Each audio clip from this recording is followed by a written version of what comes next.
How you guys doing? Welcome to Back to Basics. This is the show where I teach you the basics of filmmaking, and I'm your host, Joshua Tubbs. Today we are talking about ISO. ISO is the level of sensitivity of your camera to available light.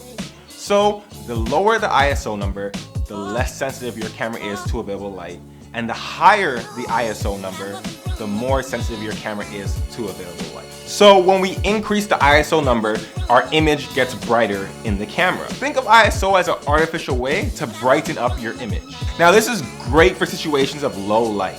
When we are in dim situations or areas that are kind of dark and we need more light but there's none available, we're able to brighten up our image with ISO. Now the only issue with raising our ISO number is it comes at the expense of adding more noise to your image, meaning that your image gets grainy and doesn't look that great anymore. Certain cameras can handle higher ISO numbers better than others. Some cameras you don't start to see grain until you pass 1600, but other cameras you might not see grain until you pass 8000. It all depends on the camera and the setting as well. So here's a shot testing out ISO in a low light situation. As you can see, the more we raise the ISO number, our image gets brighter, but then when we get to a certain point, it starts to look grainy, noisy, and essentially ugly and unusable.